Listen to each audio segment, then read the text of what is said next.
sei lá, do que o cristianismo ensinaria. E a conversão é um start para você? A conversão é quando o cara converte, e aí isso envolve o porquê ele se converte, pode envolver uma mudança de mentalidade política, religiosa, pode começar de várias maneiras. Às vezes o cara se converte, isso é um detalhe, politicamente, antes de se converter religiosamente.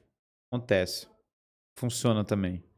Às vezes ele se converte religiosamente para depois se converter politicamente. Também funciona. Não O importa. ponto é que ele tem que se converter para a ordem. E aí o resto da vida dele vai naturalmente. Você foi Mas convertido ou não? O que foi o seu caso? Eu me converti espiritualmente. Acho que politicamente. Deixa eu ver. Primeira vez que eu me vi como um tradicionalista, sei lá, na Fundamental 1, eu me vi como um tradicionalista político. Então, assim, eu tinha um livro que tinha escrito assim, Cuba e Estados Unidos. E aí tinha, o texto falava que Cuba era melhor que os Estados Unidos. E eu falei, professor, tem um problema aqui que a foto contradiz o texto, entendeu? Aí a professora olhou pra mim, ela revoltada. Eu falei, olha, eu não sei se... então foi a primeira vez que caiu a minha ficha. Eu falei, cara, isso aqui é uma piada. Então, assim, isso eu tava na 4ª série. Então, assim, faz tempo que eu... Agora, religiosamente, quando eu tinha 18 anos, eu voltei para a igreja. Eu fiz primeira comunhão, me afastei, e ali por volta dos 18, 19, eu me reaproximei da igreja. Foi um chamado? Foi um... Não, eu fui estudar. Eu entrei na faculdade, tinha um clima ideológico inóspito. Aí eu comecei a me refugiar na faculdade de Direito, os professores eram todos comunistas. Aí comecei a me refugiar na biblioteca para ler. Aí eu li um livro do Platão que falava sobre alma. Aí fiquei assim, caramba, alma, será que eu tenho uma? Aí eu fui para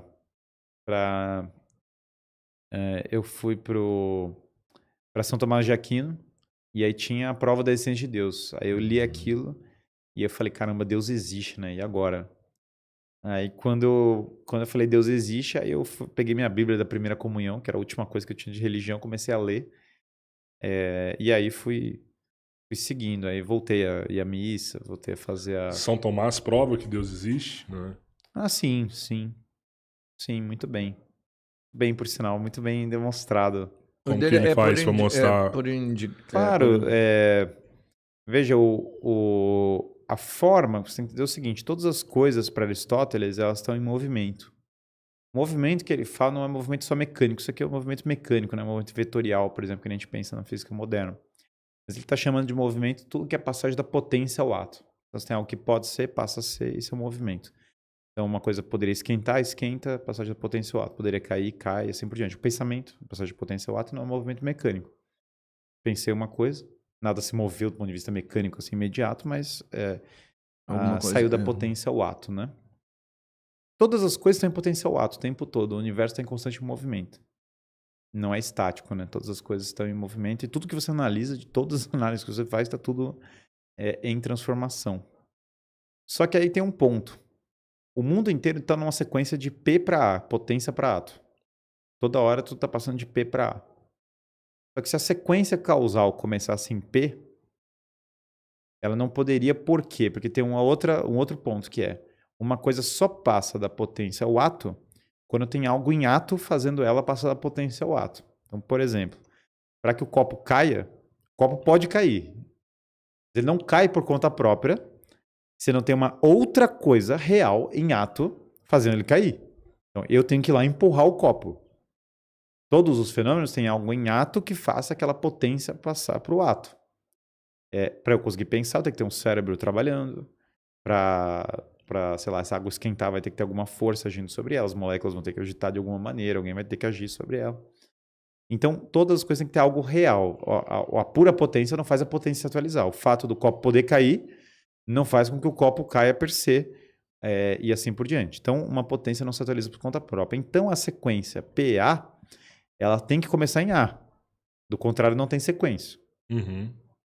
Não pode começar em P. Se ela começar em P, eu estaria negando essa regra que eu falei previamente, que uma coisa só passa da potência ao ato com outra coisa em ato. Então, eu tenho uma sequência cósmica inteira e ela não é PA, ela é APA. Ela começa em A. Esse primeiro ato, o que é esse primeiro ato? Esse primeiro ser?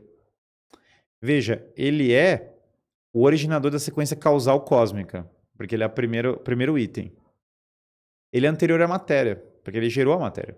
E a matéria está em transformação, a matéria é passagem potencial. Aliás, a matéria, falaria Aristóteles, é pura potência. Quanto mais eu desço na matéria, mais ela age de maneira potencial, errática, né?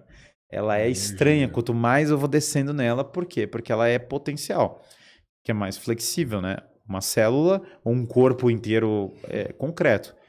O átomo ou um bloco de mármore. Evidentemente, quanto mais eu desço na matéria, maior o campo das possibilidades. Ela vai se tornando mais potencial. Então, esse ato original tem que ser a causa da matéria. Ele não é material. Ele também tem que ser anterior ao tempo, porque o tempo é movimento, o tempo é passagem. Aliás, a própria noção de tempo é passagem, né? Quando você fala, você vai assistir o tempo é uma medida de uma passagem, né? É uma medida de um movimento, inclusive. Se você vai assistir um programa, eu sempre lembro quando eu estava assistindo um Android 009, eu era criança, e aí tem um episódio que para o tempo, né? Vocês já viram Android 009? Vocês são dessa geração? Na verdade, eu não, já estava muito velho. Já estava muito velho, mas vocês já ouviram falar de Android 009? Sim. E aí tinha um episódio que parava tudo. Mas o que é parar o tempo? O tempo parou. Não, é que o movimento parou. Na verdade, a história é que ele era tão rápido, né? Estava andando tão rápido que tudo parou, e daí o tempo parou para ele, daí era uma vida insuportável. Essa era a premissa. Mas olha que engraçado. Se tudo para, você vai falar, parou o tempo. Porque você claramente está olhando o fenômeno do tempo a partir do movimento. Há uma conexão. Então, esse ato original, ele é anterior ao tempo, porque o tempo justamente envolve uma passagem, uma transformação. Ele é atemporal.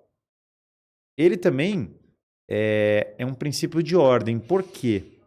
Porque o universo, embora ele tenha um elemento de caos, um elemento de acaso, ele também tem um elemento de ordem. E elementos de ordem são produzidos por elementos de ordem. Então, eu pego, por exemplo, isso aqui está organizado, essa mesa, porque alguma coisa ordenada ordenou o que estava lá. O desordem não gera ordem per se. Então, eu tenho um ser que é, e como fala Aristóteles muito bem, ordem é inteligência, por definição. Sim. Então, é um ser que é amaterial, imaterial, atemporal, anterior ao tempo, anterior à matéria, que começou toda a sequência causal e que a ordem é a inteligência. O nome disso é Deus. Então, quando você fala de primeiro motor imóvel, o que é isso? É o que move sem ser movido. Mas por que move sem ser movido? Porque ele é anterior a todas as outras coisas. E aí você vai falar assim, mas quem criou Deus? Ninguém criou Deus, porque Deus e o ser são a mesma coisa, não tem uma separação. Então, na verdade, Deus não tem começo e não tem fim. Aliás, as próprias noções de começo e fim são noções temporais. E você está falando, por definição, de algo que é anterior ao tempo. Então, não tem não tem fim, não tem começo, não tem imperfeição também. Porque em imperfeição, por que as coisas decaem? Por que seu corpo vai decair? Porque vai passando o tempo e ele vai decaindo. Você precisa ter incompletude, imperfeição para ter degeneração, né? Sim. Que, aliás, é um dos pontos de Aristóteles, né? Aristóteles escreve sobre geração e corrupção. A primeira coisa que você percebe do mundo quando ele está refletindo esse negócio de movimento não é por um motivo aleatório, é porque ele está olhando todas as coisas e falando, caramba, você tem geração e corrupção. Por que o mundo está toda hora em geração e corrupção? As coisas vão sendo destruídas, as coisas vão sendo criadas, por que isso acontece? Então, a reflexão de Aristóteles, que é a mesma de São Tomás, é a base da primeira prova de São Tomás, são 5, né? Mas é a base da primeira, que já é muito precisa, ela basicamente demonstra que Deus existe. Claro, como toda prova, você tem que aceitar os pressupostos, mas é que os pressupostos são muito leves. E se você negar os pressupostos... também, né? Você negar a lógica. E se você negar os pressupostos, você cai numa coisa muito esquisita. Porque pensa, vamos negar os pressupostos. Não, nem tudo está em movimento. É um pressuposto estranho, porque a análise do mundo não é assim. Outro pressuposto estranho. Não. Uma coisa pode surgir sem nenhuma causa.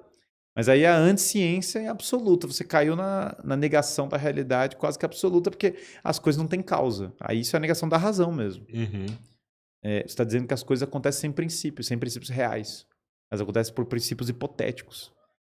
Que é muito esquisito.